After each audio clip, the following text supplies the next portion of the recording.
Good afternoon, everyone. We have had a lively and productive set of conversations this morning and last night as well. I'll get to that in just a bit. First, though, I want to personally thank Ministers Payne and Reynolds for traveling all this way, halfway around the world, to be with us today.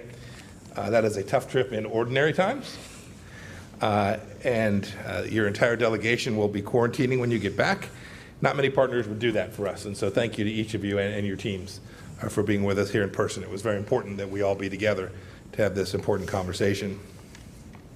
Before she left Australia, Minister Payne called this year's OSMIN meetings, quote, the most significant, end of quote, in her time for Australia's short, medium, and long-term interests. The same could be said for our side as well.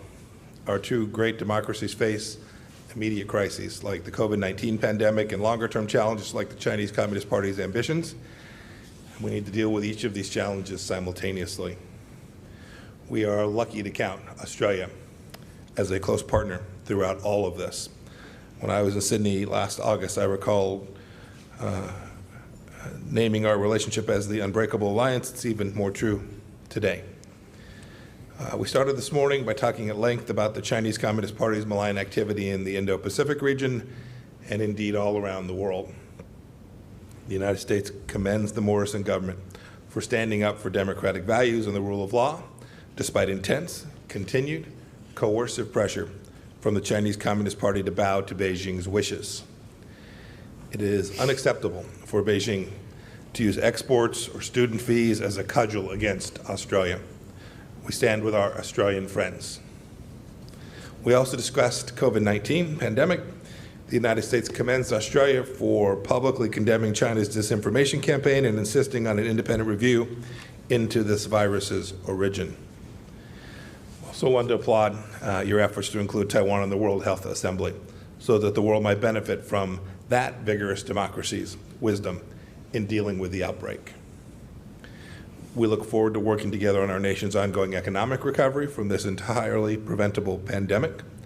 Today, we reaffirmed our collective commitment to strengthening supply chains so that they are resilient against future pandemics, CCP retaliation, and the use of forced labor.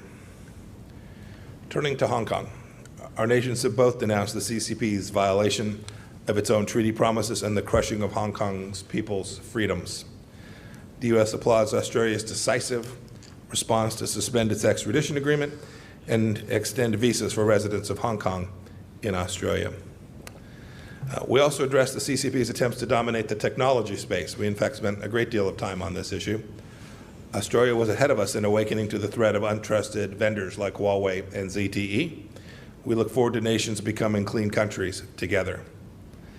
And finally, we'll keep working with our Australian partners to reassert the rule of law in the South China Sea, which the United States and Australia have both underscored in recent important statements. I'll let Secretary Esper address more about our military cooperation both there and elsewhere. Ministers, as I said just last week at the Nixon Library, the burden Australia has undertaken to uphold democratic values is not yours to bear alone. The United States knows the threats that you and the rest of the free world face, and the United States stands with you in our unbreakable alliance. Thank you again for being here today. Minister Payne, to you. Thank you very much, Mike, and to our Secretary colleagues, Mike Pompeo and Mark Esper. It is a great pleasure to be here today. Both Minister Linda Reynolds and I are very pleased that OSMIN was able to take place in person today.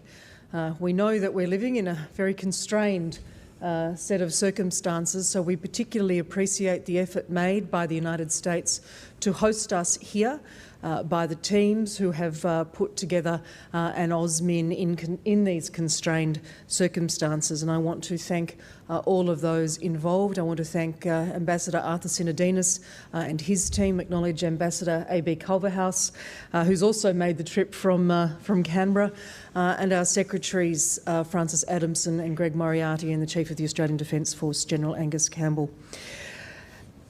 This year marks 80 years of diplomatic relations between Australia and the United States. This is the 30th OSMIN talks, And indeed, as Mike referred to, it is my fifth in 2 incarnations at least. It's hard to believe that it's a year since we were in Sydney, because so much has happened in the last 12 months. And I want to particularly convey my condolences, my sympathies to those amongst the American people who have lost loved ones, particularly during the COVID-19 pandemic. These are difficult times for all of us. As both Secretary Pompeo and I have said at various times, Australia and the United States' strong and enduring relationship is built on our shared values. It's built on our resolute belief in the rule of law, our respect for human rights, our promotion of gender equality, our protection of freedoms of religion and belief. It's built on the fact that we are both strong liberal democracies that cherish freedom of expression and diversity of opinion, and it's built on our confidence in making decisions in our interests. At AUSMIN today, we discussed and reached agreement on a wide range of issues.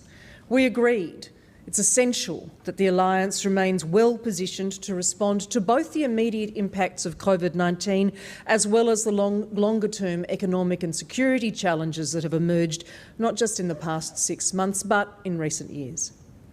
Australia and the United States are deeply committed to strengthening health security efforts in the Indo-Pacific to help states combat COVID-19 and to prevent the emergence of future pandemics.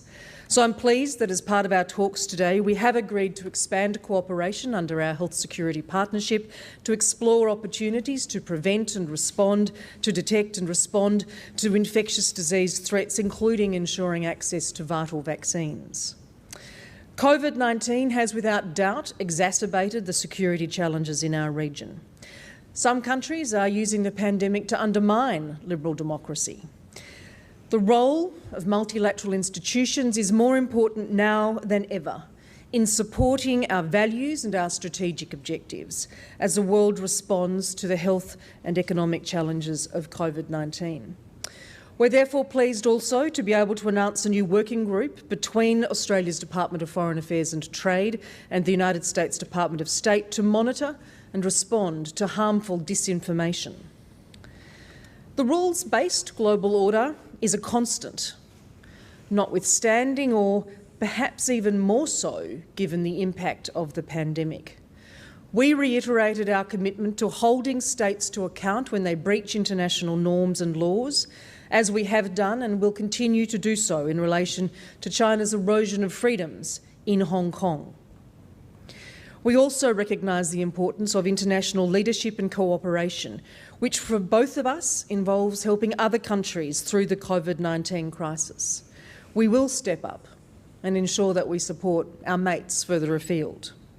That means working together to strengthen the capacity of states in our region to recover economically from COVID-19, including by supporting infrastructure development. Our work together, for example, along with the government of Palau and other partners, including Japan, on the Palau Marine Cable to provide fast and affordable internet to our Pacific neighbour is a really good example of this, and I'm glad we've been able to progress our discussions on these today. We will use the Australia-U.S. alliance as the basis to deepen our friendship with others. We already do. We'll work more closely with existing partnerships such as the Five Eyes, the ASEAN, the Quad, the Trilateral Infrastructure Partnership, the East Asia Summit. And as we have through COVID-19, we will build new groupings, cementing friendships, improving our security through a network of nations that share our vision of an open, prosperous and secure Indo-Pacific. I'm very proud to be here this week. I'm very proud that the enduring Australia-U.S. alliance will be at the very heart of this vision. Mike, thank you, and Mark, again, for your hospitality. Well, thank you, Minister Payne and Minister Reynolds, Maurice, Linda, for coming all this way to be here in person, particularly in the time of COVID. Your presence reflects the strength of the U.S.-Australian alliance and signifies our ever-increasing convergence on the most important strategic issues of our time.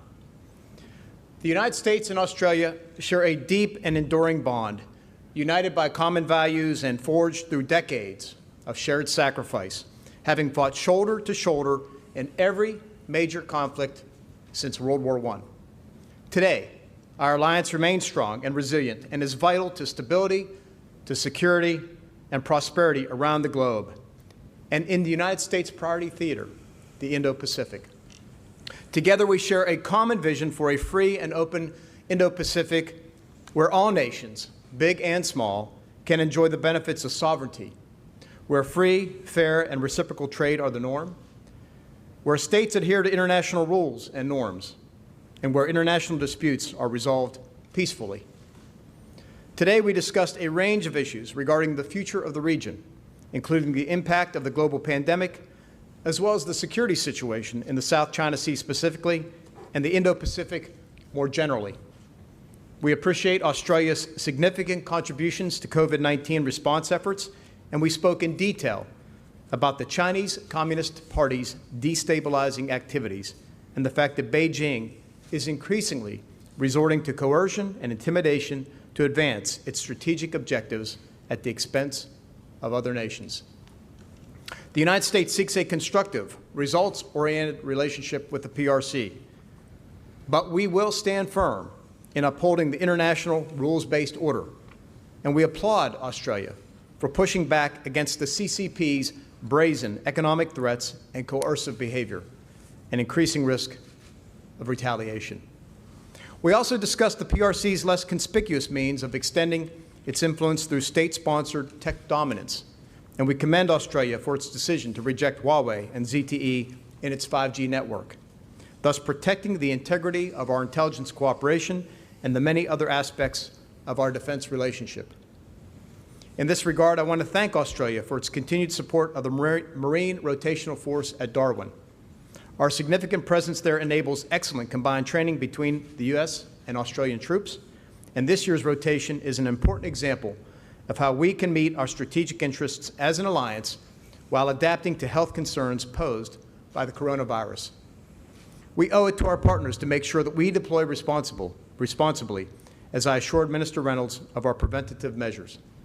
Additionally, last week, 5 Australian warships joined the USS Ronald Reagan Carrier Strike Group and a Japanese destroyer in conducting a trilateral naval exercise in the Philippine Sea, ahead of the upcoming RIMPAC exercise in Hawaii. These exercises not only bolster interoperability, but also send a clear signal to Beijing that we will fly, we will sell, and we will operate wherever international law allows, and defend the rights of our allies and partners to do the same. Amid these challenging and uncertain times, the U.S.-Australia alliance remains a powerful force for stability and prosperity in our region and the world. And we thank you once again, Minister Payne and Minister Reynolds, for your participation here today. Thank you. Well, thank you very much, Secretary Esper, to Mark and to both of you. Mike, thank you very much for your hospitality and also for the very productive discussions that we've had today. I'm delighted that we're able to come here in person because there really is no substitute for face-to-face meetings that we've had here today. Since its beginning, Osman has steered our alliance through a rapidly changing world, from the Cold War to confronting extremism and most recently focusing the alliance activities in the Indo-Pacific. But today we are both experiencing a profound change in the geopolitical framework that underpins our security but also our prosperity. So now, more than ever, we must put a premium on ensuring the alliance continues to serve both our nations' interests.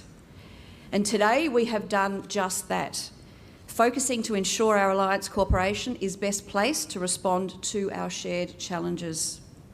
We've agreed an ambitious set of defence outcomes, ones that advance our cooperation in support of our shared vision, a vision for a region that is secure, that is open, and that is also prosperous.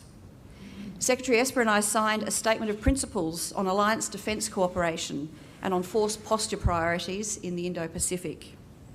This builds on our successful force posture cooperation over the past 10 years, and it will drive the next decade of our defence cooperation in the Indo-Pacific. It will also strengthen our shared ability to contribute to regional security and to deter malign behaviour in our region. We intend to establish a US-funded commercially operated strategic military fuel reserve in Darwin. We agreed to further deepen our defence science, technology and also our industrial cooperation. This includes hypersonics, electronic warfare, and space-based capabilities. This will ensure the alliance maintains its capability edge in a rapidly modernising environment. Further reducing barriers to industrial base integration will also strengthen our interoperability and also our shared resilience. When we released Australia's Defence Strategic Update earlier this month, my Prime Minister noted that we now face a world that is poorer, that is more dangerous, and that is more disorderly. The Australian Government's $270 billion investment in defence capability over the next decade will build capability, resilience and further agility for the Australian Defence Forces. It will also allow Australia to make its strongest contribution to our shared alliance security interests right across the Indo-Pacific. And today, we reaffirm the importance of working with partners to strengthen sovereignty and also resilience to coercion. Our alliance is in great shape, but we cannot ever take it for granted. And this is why the substantial outcomes and agreements we have reached today are so important for us both. Thank you. Okay. For our first question, let's go to Nick Schifrin from PBS NewsHour. Thank you very much, Mr. Secretary. Minister Payne, if I could ask you both about China, and Mr. Secretary, a more local question. Mr. Secretary, after your Alliance of Democracy speech, you received some criticism by some people who called it unworkable, especially for European allies, as the Trump administration pursues a confrontational trade policy on Europe and doesn't criticize other autocrats, including Viktor Orban. How do you work through that? And Minister Payne, another aspect of that speech was the admonition to help the Chinese people change the Chinese government. Do you think that is possible and or wise? Mr. Secretary, if I could quickly, more locally. You want 3 questions? Yeah, good try. Just quickly, let me just take your first question to me, and then Minister Payne can take the second one.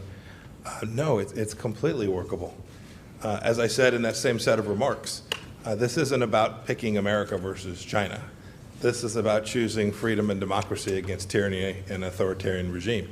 And I am confident that the democracies, our transatlantic alliance, all of those great nations know precisely which side of that debate they want to be on. They know where their people's interests lie. They lie with freedom and democracy and continued economic prosperity for their people. That doesn't come from partnering with or working with authoritarian regimes that threaten them, but rather working with countries like Australia and America that value freedom and human rights in the same way that they do.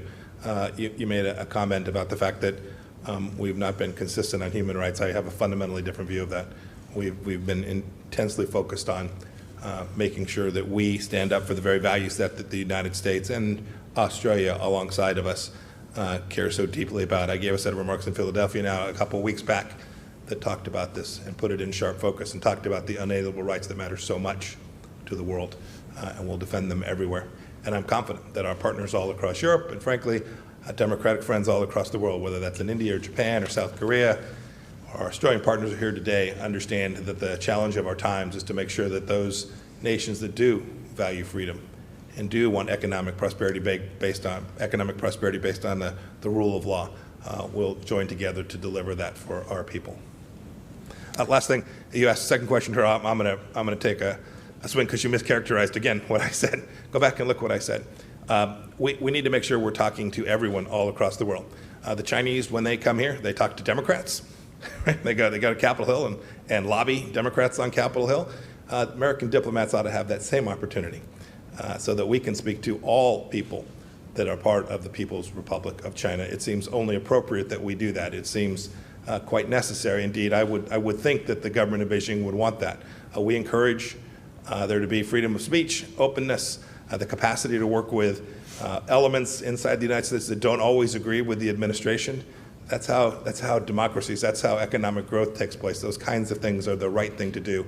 And we're aiming through our diplomatic efforts to make sure that there's every opportunity for people all across the world to speak to all of the various views that are contained inside of the People's Republic of China. Thanks very much, Mike. And Rather than, I think, make individual comments on the Secretary's speech, the Secretary's speeches are his own. Australia's positions are our own, and we operate, as you would expect, on the basis of our shared values, actually, which are reflected in both the approach of the United States and the approach of Australia. But most importantly, from our perspective, we make our own decisions, our own judgments in the Australian national interest and about upholding our security, our prosperity and our values. So we deal with China in the same way. We have a strong economic engagement, other engagement, and it works in the interests of both countries. That said, of course, we don't agree on everything. We are very different countries, we are very different systems, and it's the points on which we disagree that we should be able to articulate in a mature and sensible way and advance, as I said, our interests and our values. As my Prime Minister put it recently, the relationship that we have with China is important, and we have no intention of injuring it. But nor do we intend to do things that are contrary to our interests, and that is the premise from which we begin. Next, can we go to Sarah Blake from News Corp? Thank you. I have a question for both Secretary Pompeo and for Minister Payne. Secretary Pompeo, there are currently dozens of Australian citizens in Syria who are the wives and children of captured Islamic State fighters. Do you think that Australia should bring these people home? And if so, why? And if so, why not?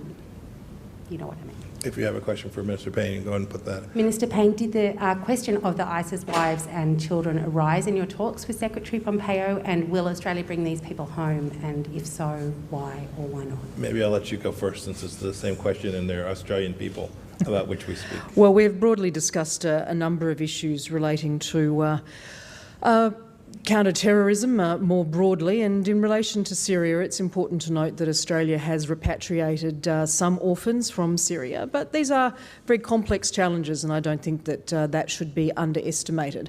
The priority of the Australian government is the protection of Australia and the Australian community. We're a good international citizen. We don't shy away from our responsibilities, and those also, of course, include our responsibilities to citizens at home, to our diplomats and officials who would be required to travel into what are very dangerous situations. And as the government has repeatedly said, the Prime Minister, the Minister for Home Affairs and I have repeatedly said, we will not put Australian lives at risk to try and to extract people. It's important to note, I think, that COVID-19 has further complicated this picture extensively. We have seen closed borders, significant travel restrictions, significant international travel bans put in place, including, of course, in Australia itself. Movement in Syria and in the region is now more complex than ever. And at home, we see our states and territories very stretched, as an understatement in some cases, because of the impact of COVID-19 infections. So any assessment of the sorts of resources that would be needed to reintegrate, to monitor, to secure, to de-radicalise people who are brought home are under significantly more pressure than they usually would be. And we will not put our communities at home at risk, nor our officials abroad, to extract people from Syria under current conditions. We will always take a case-by-case approach to returns of individuals, but at this point in time it's an extremely complex situation, and that remains the government's position. And we've made very clear our expectation is that the places that these fighters are being detained may not be sustainable, and that we need to work with each host country to bring those people back and bring them to justice back in their home. We think that's important. We've been consistent with that all across all the nations that have fighters that are there inside of Syria. Third question, we'll go to Katie Bell Williams from Defense One.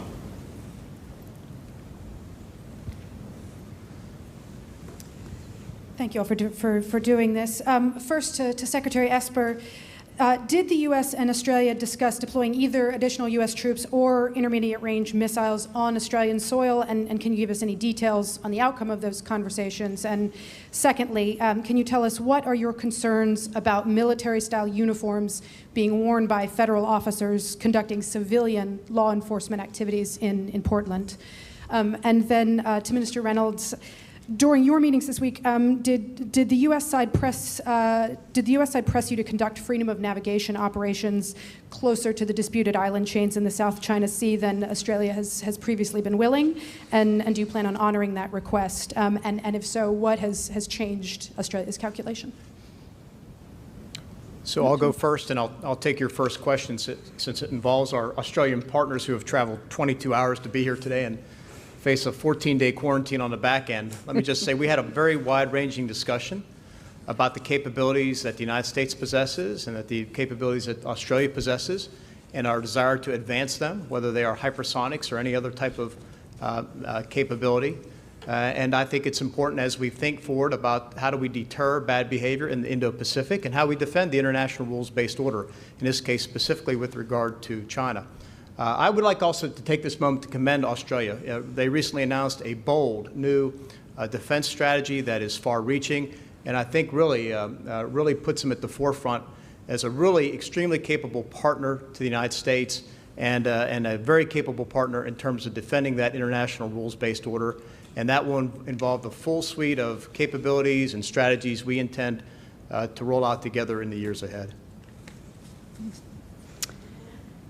Well, thank you very much, Mark. And Katie, in relation to transiting through the region and also freedom of navigation and overflight, as you would expect, it was a subject of discussion. For those of you who know, Australia has a long history of transiting through the region, unilaterally, bilaterally with regional friends, and also multilaterally.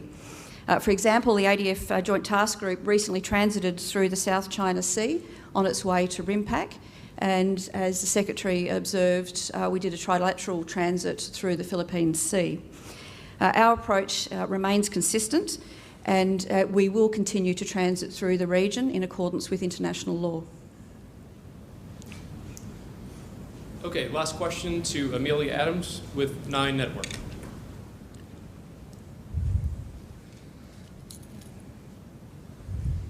Secretary Pompeo, if I could start with you. There's a lot of concern in Australia about the growing rift between your administration and China. As you know, Australia is very dependent on China.